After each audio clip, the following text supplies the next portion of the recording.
ഇടുക്കിയിലെ വന്യജീവി പ്രശ്നങ്ങൾ നേരിടാൻ വനം, പോലീസ്, റവന്യൂ വകുപ്പുകളുടെ സംയുക്ത സമിതിയുടെ അടിയന്തര യോഗം ഉടൻ.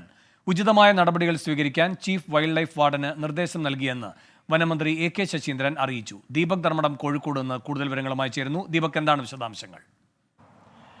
വേണുഗോപാലകൃഷ്ണൻ, വന്യജീവി ശല്യം വലിയൊരു മനുഷ്യാവകാശ പ്രശ്നമായി മാറുന്നു എന്നതിനേക്കാൾ അപ്പുറത്തേക്ക് ഇപ്പോൾ വലിയ തെരഞ്ഞെടുപ്പ് വിഷയം കൂടിയാവുകയാണ്. പല മേഖലകളിലും വലിയ രീതിയിലുള്ള ഈ വന്യജീവി ആക്രമണം നടക്കുമ്പോൾ അത് തെരഞ്ഞെടുപ്പിൽ പ്രധാന ചർച്ചയാവുന്നു.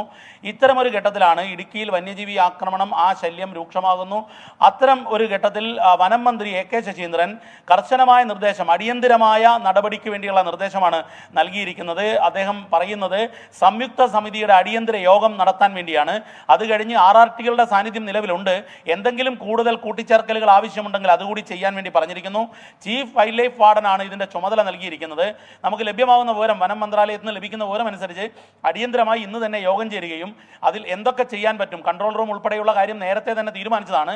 ഇത്തരം കാര്യങ്ങളിൽ എന്ത് ചെയ്യാൻ പറ്റും എന്നുള്ളത് പരിശോധിച്ച് മന്ത്രിക്ക് എത്രയും പെട്ടെന്ന് റിപ്പോർട്ട് നൽകാൻ വേണ്ടി നിർദ്ദേശം നൽകിയിട്ടുണ്ട്. ഏതായാലും സംയുക്ത സമിതിയുടെ യോഗം ഇന്ന് തന്നെ ചേരും. ചീഫ് വൈൽഡ് ലൈഫ് വാർഡൻ നേരിട്ട് ഈ ഇടുക്കിയിലെ വന്യജീവി ആക്രമണം നേരിടാനുള്ള പരിപാടികളുടെ മേൽനോട്ടം, നിയന്ത്രണത്തിന്റെ മേൽനോട്ടം വഹിക്കണം എന്നുള്ളതാണ് വനമന്ത്രി എ.കെ. ശശീന്ദ്രൻ നിർദ്ദേശം നൽകിയിരിക്കുന്നത്. വേണുഗോപാലകൃഷ്ണൻ. ദീപക് ധർമ്മടമാണ് കോഴിക്കോട് നിന്ന് വാർത്തയുടെ വിവരങ്ങൾ നൽകിയത്.